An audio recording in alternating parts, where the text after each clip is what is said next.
今期、設定はそっくりなのに、見てる感触が違う2作品があるんだ。まだ6話までしか見てないけどね。へえ、どんなの？オタクに優しいギャルはいない？と、クラスで2番目に可愛い女の子と友達になった、だ。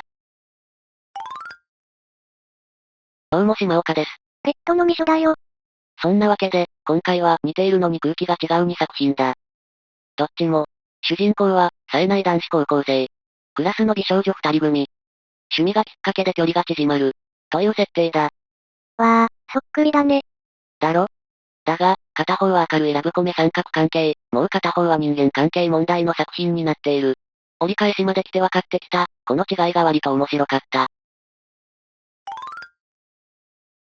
序盤は本当にそっくりで、それぞれ主人公の男子が片方の女子と共通の好きなもので仲良くなる。そのうち、もう片方の女子が主人公に関わってきたので、どちらも三角関係になるのかと思いきや違いが出てきた。オタラルのギャル二人、ケイとコトコは仲良しだ。女児向けアニメ、キラモンの話題で、先に拓也と仲良くなったのはケイだが、コトコも自然な感じで拓也と仲を深めていっている。三人とも、まだ恋心をはっきり言葉にしていないままで、二人のヒロインと主人公の三角関係が続いている感じだ。一方、クラニカは、ユウは常にナンバーワンで、海はユウの下、という空気が常にあった。しかも過去には、ユウより付き合いの長い友人たちが、ユウを重視するあまり、海を仲間外れにしたことがあったんだ。だから、少なくとも海の方はずっとユウとの間に立場の差みたいなものを感じていたようだ。このエピソードが、作品の空気を少し重くしている。話が進むと、主人公のマキと海が両思いなのがかなり明確になる。ギャルオタと違い、ヒロインは一人。お互いの行為を分かっているので、関係は安定しそうだ。マキが海にふさわしい男になる、という目標を自分に課しているので、後半はそれに答えを出す展開や、離婚した両親関係の話になるのかな。何にせよもう一山ありそうだ。あと、サブキャラの種類も違いがある。オタラルは、コトコの兄弟たちや系の隣家の女の子との交流が微笑ましい。学校外の家族ぐるみの横の広がりを持たせている。クラニカは、ユウと海とよく一緒にいるニナと、6話でクローズアップされた関という野球部のクラスメイトがいい味を出している。こっちは同級生ばかりだね。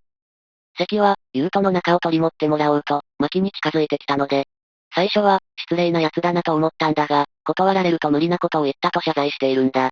正直なだけで悪い人じゃないのかな？そうみたいだ。後でマキと友人になっていたぞ。総合すると、オタラルは明るく軽快なラブコメとして見やすい作品。一方、クラニカは、少し苦い過去や人間関係を織り交ぜながら、初めての恋人との青春を描いている作品って感じだ。個人的に現時点では、クラニカの優が苦手なのと、少し空気が重いこともあって、オタラルの方がストレスなく見られる。後半がどうなるかな？オタラルは3人の恋の進展よりは、周囲のエピソードを増やしていく日常会の伸びしろを期待したい。課題が残っていそうなクラニカは関係回収ですっきりできるといいな。前に、似ているから、どっちか見るのやめようかなって言ってたよね。